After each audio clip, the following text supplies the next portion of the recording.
নমস্কার, আমি সুশোভন। আপনারা দেখছেন অদ্ভুত অথচ বাস্তব। বন্ধুরা, কল্পনা করুন, একদিকে সেন্সেক্স ৩,০০০ পয়েন্ট ক্রাশ করছে, অন্যদিকে রান্নার গ্যাসের দাম আকাশ ছোঁয়া। ভারতের দিকে আসা জ্বালানি বোঝাই জাহাজগুলো মাঝ সমুদ্রে শত্রু বেষ্টিত। ঠিক এই মুহূর্তে ভারতের প্রধানমন্ত্রী নরেন্দ্র মোদী ডরমেটরি বা অফিস থেকে বেরোচ্ছেন না। কেন? কারণ তিনি লড়ছেন এক অদৃশ্য যুদ্ধ। ৬টি দেশ, ৬টি ফোন কল এবং ৬টি মাস্টার স্ট্রোক। আজ আমরা ডিকোড করব ভারতের সেই গোপন ডিপ্লোম্যাটিক সার্জিক্যাল স্ট্রাইক, যা পুরো বিশ্বকে চমকে দিয়েছে। এই হেডলাইনটা দেখুন। যখন সারা পৃথিবী ভাবছে ভারত হয়তো সংকটে পড়বে, তখন ভারত পর্দার আড়ালে দাবার চাল সাজিয়ে ফেলেছে। বন্ধুরা, ভূরাজনীতি বা জিওপলিটিক্সে একটা শব্দ খুব বেশি ব্যবহৃত হয়, সেটি হলো চোক পয়েন্ট। সহজ ভাষায় বলতে গেলে এটি সমুদ্রের এমন এক সরু রাস্তা যা বন্ধ হয়ে গেলে গোটা বিশ্বের বাণিজ্য থমকে যেতে পারে। আর বর্তমান বিশ্বের সবচেয়ে ভয়ঙ্কর এবং কৌশলগত চোক পয়েন্ট হলো স্ট্রেট অফ হরমুজ। এই হরমুজ প্রণালীকে কেন বিশ্বের ধমনী বলা হয় জানেন?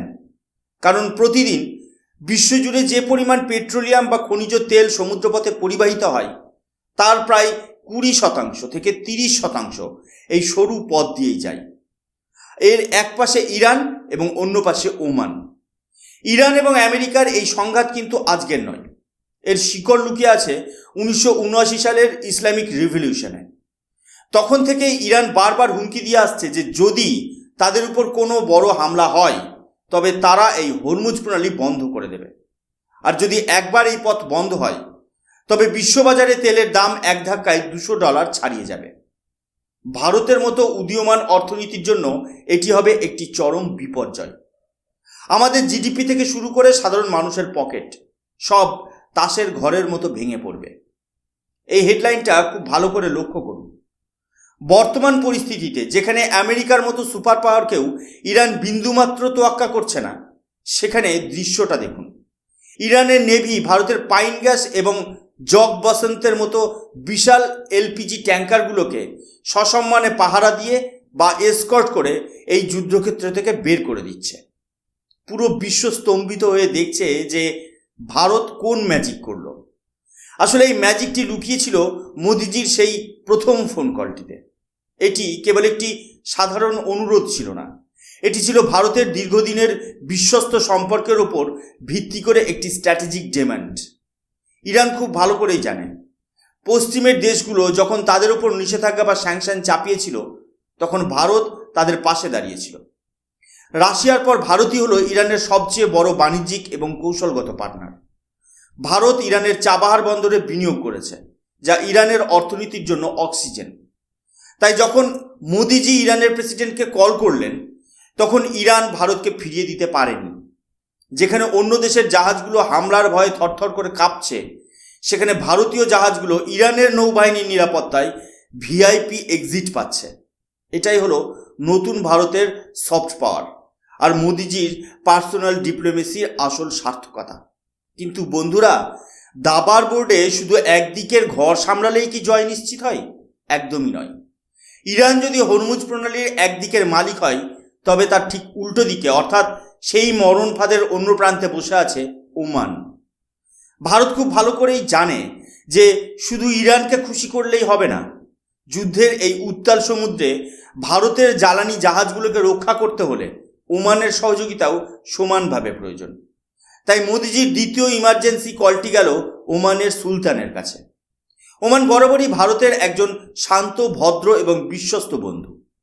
কিন্তু ইতিহাস সাক্ষী আছে, যখন যুদ্ধ বা কনফ্লিক্ট শুরু হয়, তখন সাধারণ বন্ধুত্ব নয়, বরং প্রয়োজন হয় একটি পোক্ত সিকিউরিটি গ্যারান্টির। ওমানের ভৌগোলিক অবস্থানটা একবার দেখুন। এটি আরব সাগরের প্রবেশদ্বারকে নিয়ন্ত্রণ করে। মোদিজি ওমানের সুলতানকে সরাসরি অনুরোধ করলেন ভারতের পরবর্তী এলএনজি কার্গোগুলোর জন্য একটি সেফ প্যাসেজ বা নিরাপদ করিডোর নিশ্চিত করতে। কিন্তু প্রশ্ন হলো, ভারত কেন হঠাৎ এত মরিয়া হয়ে উঠল? কারণটা অত্যন্ত ভয়ানক। যুদ্ধের প্রভাবে গত 48 ঘন্টায় ভারতের অভ্যন্তরীণ এলপিজি কনজামশন বা ব্যবহার প্রায় 18% কমে গিয়েছে। এর মানে কি ভারতীয়রা রান্না করা কমিয়ে দিয়েছে? না বন্ধুরা, এর আসল মানে হলো সাপ্লাই নেই।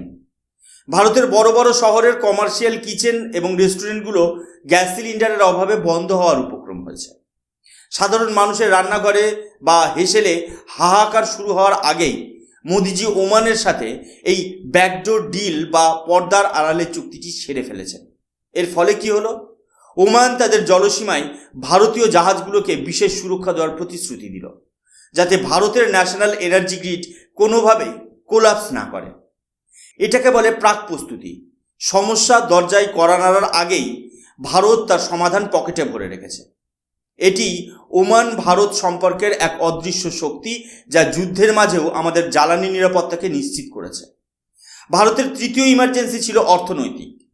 আপনারা নিশ্চয়ই দেখেছেন গত কয়েকদিনে সেন্সেক্স কিভাবে ব্লিড করেছে। প্রায় $8 বিলিয়ন বিদেশি বিনিয়োগ ভারত থেকে বেরিয়ে গেছে। কেন? কারণ ইনভেস্টররা ভয় পাচ্ছিল যে কাতারের থেকে আসা গ্যাস সাপ্লাই বন্ধ হয়ে যাবে। এই আর্টিকেলটি বলছে ভারতের চিন্তার কথা, কিন্তু এর সমাধান লুকিয়েছিল তৃতীয় ফোন কলে, যা করা হয়েছিল কাতারের আমিরকে। কাতার হলো বিশ্বের অন্যতম বড় এলএনজি এক্সপোর্টার। মোদিজি কাতারের আমিরের থেকে একটি আনইন্টারাপ্টেড সাপ্লাই বা নিরবচ্ছিন্ন সরবরাহের গ্যারেন্টি আদায় করে নিয়েছে। এর ফলে স্টক মার্কেটে যে প্যানিক বা ভীতি তৈরি হয়েছিল তা শান্ত হতে শুরু করেছে। ভারতের রিটেল ইনভেস্টরদের টাকা বাঁচানোর জন্য এটি ছিল একটি মাস্টার মুভ। যখন ভারত এই এনার্জি ক্রাইসিস সামলাতে ব্যস্ত, তখন আমাদের প্রতিবেশী দেশ পাকিস্তান তাদের পুরনো অভ্যাস অনুযায়ী ভারত বিরোধী প্রোপাগান্ডা শুরু করেছে। পাকিস্তান দাবি করছে ভারত গোপনে 12,000 কিলোমিটার রেঞ্জের অগ্নি-4 মিসাইল তৈরি করছে। ভারতের ডিআরডিও সবসময়ই ভারতের সুরক্ষায় উন্নত প্রযুক্তি তৈরি করে, কিন্তু পাকিস্তান এটাকে বিশ্বমঞ্চে থ্রেট বা হুমকি হিসেবে তুলে ধরার চেষ্টা করছে। বিশেষ করে মার্কিন নেত্রী তুলসী গ্যাবার্ড যখন পাকিস্তানের মিসাইল প্রোগ্রামকে বিশ্বের জন্য বিপদ বলছিলেন, তার বদলা নিতেই পাকিস্তান এই নাটক শুরু করেছে। কিন্তু মোদিজি এখানেও চাল দিলেন অন্যরকম। তিনি কল করলেন ফ্রান্সের প্রেসিডেন্ট ইমানুয়েল ম্যাক্রোকে। কেন ফ্রান্স? কারণ ফ্রান্স হলো ভারতের স্ট্র্যাটেজিক ডিফেন্স পার্টনার। পাকিস্তান যখন আমাদের বদনাম করছে, তখন ভারত ফ্রান্সের সাথে হাত মিলিয়ে ভারতের ডিফেন্স সিস্টেমকে আরও মডার্নাইজ করার চুক্তি পাকা করে নিল। মোদিজি পরিষ্কার বার্তা দিলেন, পাকিস্তান কি বলল তাতে ভারতের কিচ্ছু যায় আসে না। ভারত তার সুরক্ষা নিশ্চিত করতে আরও শক্তিশালী মিসাইল তৈরি করতেই থাকবে। পঞ্চম কলটি ছিল অত্যন্ত দূরদর্শী। আমরা জানি যে মধ্যপ্রাচ্যে যুদ্ধ লাগলে আমাদের পশ্চিম দিকের বাণিজ্য পথ বন্ধ হয়ে যায়। তাহলে ভারতের এক্সপোর্ট ইম্পোর্ট হবে কিভাবে? ভারত তখন তাকালো পূর্ব দিকে, অর্থাৎ লুক ইস্ট পলিসির দিকে। মোদিজি কল করলেন মালয়েশিয়ার প্রধানমন্ত্রী আনোয়ার ইব্রাহিমকে। মধ্যপ্রাচ্যের বাজার যখন আগুনের শিখায় জ্বলছে, তখন ভারত মালয়েশিয়ার মাধ্যমে দক্ষিণ পূর্ব এশিয়ার বাজার এবং সাপ্লাই চেনকে সুরক্ষিত করার চেষ্টা করছে। তেলের দাম যখন ব্যারেল প্রতি $114 পৌঁছেছে, তখন ভারত চাইছে এই বিকল্প পথগুলো দিয়ে তার অর্থনীতিকে বাঁচিয়ে রাখতে। এটা ছিল এক প্রকার ইকোনমিক ডাইভার্সিফিকেশন। সবশেষে আসা যাক সবচেয়ে আবেগপ্রবণ এবং গুরুত্বপূর্ণ বিষয়। মধ্যপ্রাচ্যের বিভিন্ন দেশে প্রায় 50 লক্ষ ভারতীয় বা এনআরআই কাজ করেন। যুদ্ধ লাগলে তাদের সুরক্ষা কে দেবে? সেখান থেকে আসা $50 বিলিয়ন রেমিটেন্স যদি বন্ধ হয়ে যায়, তবে ভারতের ফরেন রিজার্ভ শেষ হয়ে যাবে। এই রিপোর্টটি দেখুন। ভারত অনেক দিন ধরেই জিসিসি দেশগুলোর সাথে ফ্রি ট্রেড এগ্রিমেন্ট বা এফটিএ সই করার চেষ্টা করছে। এই সংকটময় মুহূর্তে মোদিজি কল করলেন জর্ডানের রাজাকে। জর্ডান হলো মধ্যপ্রাচ্যের ব্যাক চ্যানেল ডিপ্লোমেসির ওস্তাদ। জর্ডানের রাজার মাধ্যমে ভারত বার্তা পাঠালো যে যুদ্ধ চললেও যেন ভারতীয় নাগরিকদের সুরক্ষা এবং ভারতের সাথে বাণিজ্যিক সম্পর্ক বজায় থাকে। এটি ছিল ভারতের সবচেয়ে বড় হিউম্যানিটেরিয়ান মাস্টার স্ট্রোক। বন্ধুরা, এই 6টি ফোন কল কোনো সাধারণ কল ছিল না। এগুলো ছিল ভারতের বর্তমান এবং ভবিষ্যতের সুরক্ষা কবচ। যখন সারা বিশ্ব প্যানিক করছে, স্টক মার্কেট ক্র্যাশ করছে, তখন ভারত তার চেস গেম বা দাবার চাল খেলছে অত্যন্ত ধীর স্থিরভাবে। ইনফ্লেশন বা মুদ্রাস্ফীতি হয়তো কিছুটা বাড়বে, পেট্রোলের দাম হয়তো কিছুটা ওঠানামা করবে, কিন্তু ভারত দেউলিয়া হবে না। কারণ ভারতের নেতৃত্বে এমন একজন আছেন যিনি সমস্যা আসার আগেই তার সমাধানের রাস্তা খুঁজে বের করেন। প্রধানমন্ত্রী মোদি এবং ভারতের বিদেশ মন্ত্রকের এই জিওপলিটিক্যাল ইন্টেলিজেন্সি আজ ভারতকে বিশ্বগুরু হিসেবে প্রতিষ্ঠিত করছে। আপনাদের কি মনে হয়, ভারতের এই 6টি কল কি সত্যিই বড় কোনো বিপর্যয় রুখতে পারবে? কমেন্ট করে জানান। ভিডিওটি ভালো লাগলে লাইক করুন এবং শেয়ার করুন, যাতে সবাই ভারতের এই শক্তির কথা জানতে পারে। আজকের মতো এখানেই শেষ করছি। দেখা হবে পরের এপিসোডে। ততক্ষণ পর্যন্ত সুস্থ থাকুন, সাবধানে থাকুন। জয় হিন্দ, বন্দে মাতরম, ভারত মাতা কি জয়।